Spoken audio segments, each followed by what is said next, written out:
Gangsters don't forgive, they erase you. These revenge stories are so savage they seem fictional until the bodies drop. Reputation is everything, and when it's threatened, blood is the answer. From Mexico's hacked-up highways to acid tanks and Sicily, these aren't rumors, they're payback. Stand to the end because once you hear it, you'll never look at the word honor the same again. How King Von got revenge for his friend's death. In drill culture, lyrics don't just rhyme, they threaten. One crew disses another in a track, and before long, someone gets shot. King Von, real name Dave Von Bennett, wasn't just a rapper in this world. He was raised in it and was part of the Black Disciples gang. Von lived through the violence he rapped about. And when it hit close to home, he didn't back down. His close friend T-Roy was shot and killed, a murder that rocked Von's world. This wasn't just about losing a friend.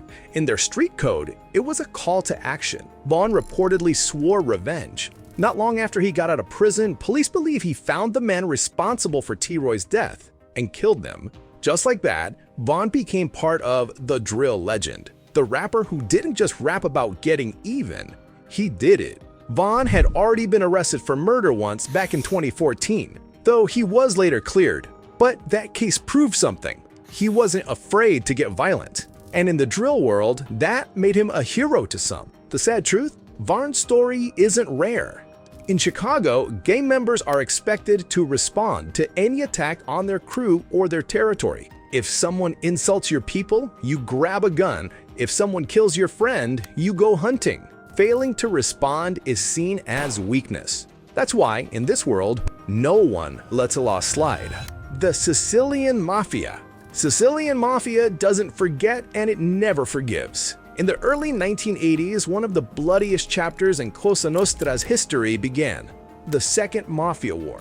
It was led by Salvatore Toto Riina, the ruthless boss of the Corleonesi faction. His target? The powerful Insidio family.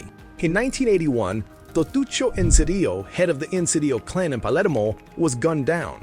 His murder wasn't just a hit, it was the start of a full-blown vendetta. Riina gave a chilling order to wipe out the entire Inzerillo family. Kill them all, he told his men, and they did. Over 150 people were murdered during the next 2 years. The Inzerillos who survived had only one choice: run. And they fled to the United States, helped by mafia contacts in New York. FBI reports later revealed a dark deal. The Inzerillos were only allowed to live if they stayed far from Sicily forever. If they returned, they would be killed. That promise was no bluff.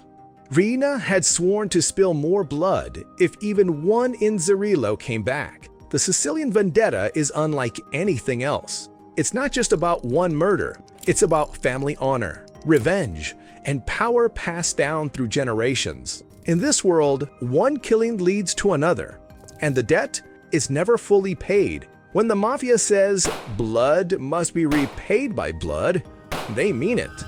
The Mexican cartels.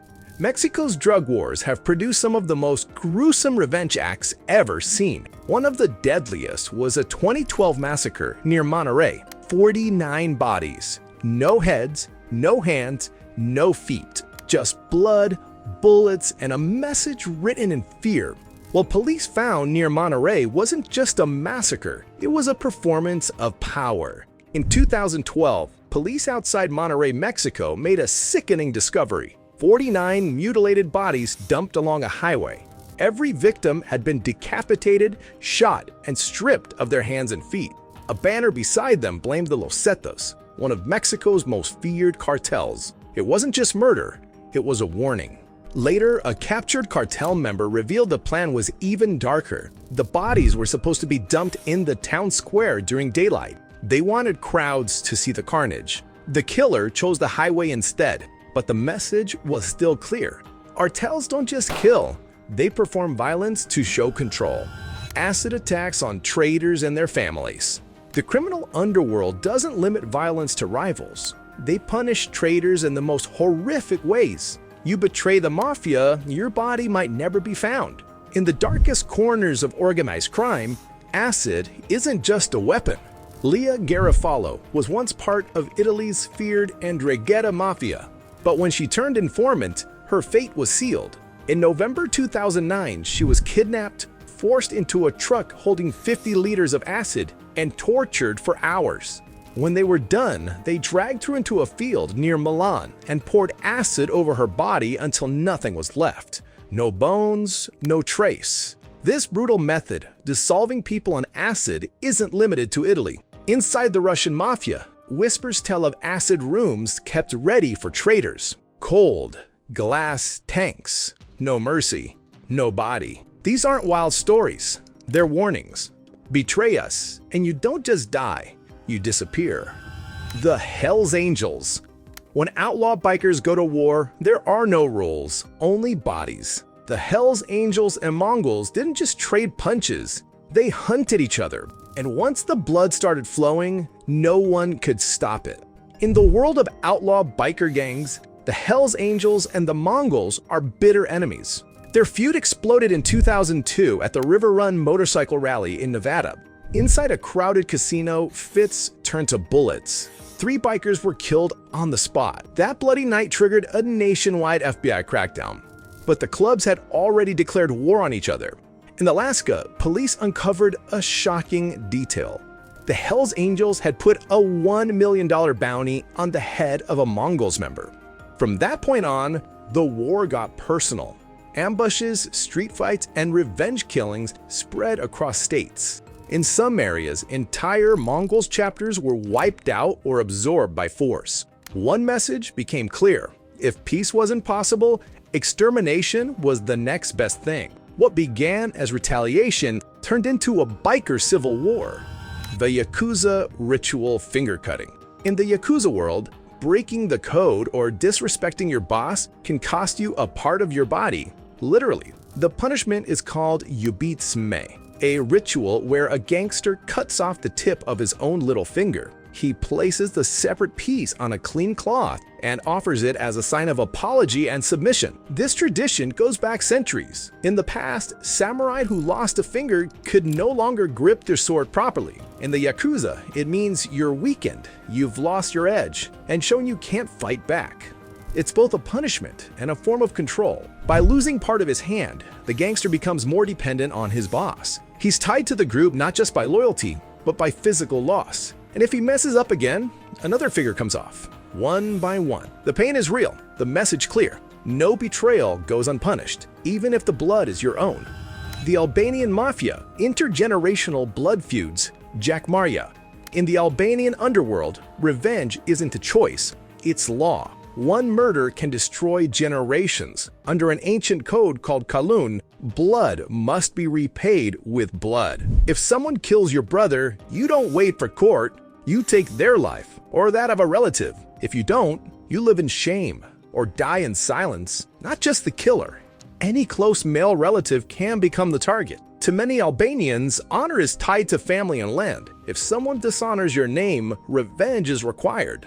Failing to act is seen as weakness. Families who don't take revenge are often forced to hide, locked in their homes for years. Some live like prisoners to avoid being killed. For the Albanian mob, this isn't just tradition, it's duty. Even young children grew up knowing they may one day have to kill to protect their family name. Blood debts are passed down like property, and there's no time limit. If your grandfather was killed 40 years ago, you might still be expected to settle the score today. This is mafia justice in its rawest form. Personal, generational, and impossible to escape.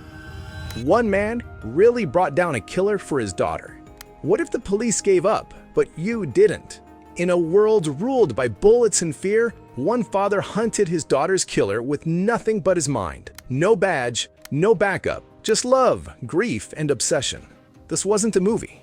This was real. In 2001, Eduardo Gallo's world collapsed. His daughter Paola was kidnapped and murdered in Tepoztlan, Mexico. When police failed to find the killer, Gallo decided to hunt the murderer himself. He wasn't trained, he had no weapons, but he had one goal: justice. For a year, Gallo chased every clue. He followed ransom drops, interviewed suspects, and tracked movements like a professional investigator. He refused to give up. Finally, Gallo set a trap. He lured the main suspect into a sting operation. The man was arrested, Days later, he confessed. Even the police were stunned. One man, with no help, had done what an entire force couldn't. Why revenge matters. Gangland psychology. Why do gangsters kill for pride, but walk away from piles of cash? Because in the underworld, revenge is worth more than money. Because in these circles, respect equals fear. If you don't fight back, you look weak, and weakness can destroy an entire gang's image. An FBI report makes it clear, revenge isn't optional. It's a requirement. Gangs survive by showing they're not to be messed with. One dead friend can lead to 5 more bodies because if they don't strike back, they lose their reputation. And reputation is everything. Even in places like Albania, where old honor codes still run deep, revenge is tied to family, land, and pride. For many, that matters more than life itself. In street gangs, this idea still rules. A gangster would rather die proving his loyalty than live with shame. And when a boss demands justice, his crew doesn't think twice. They're not chasing money, they're chasing respect. Every story we've covered ends the same way, with pain, which starts as one act of revenge quickly turns into something far bigger. In Mexico, entire towns like Juarez and Reynosa have been locked down by cartels, fighting over honor. Similarly, in Chicago, blocks like OUTLAW have seen back-to-back shootings just to even the score. Police can barely keep up. Cartels hang mutilated bodies on bridges, gangs shoot rivals in broad daylight, cities fall into fear, and families disappear behind locked doors. Revenge, once seen as justice, becomes a cycle that never ends. No money is gained, no peace is restored, just more funerals. But here's the question, is this justice? Or just more violence dressed up in loyalty? Drop your thoughts below. Thanks for watching. Until the next chapter in the Outlaw book.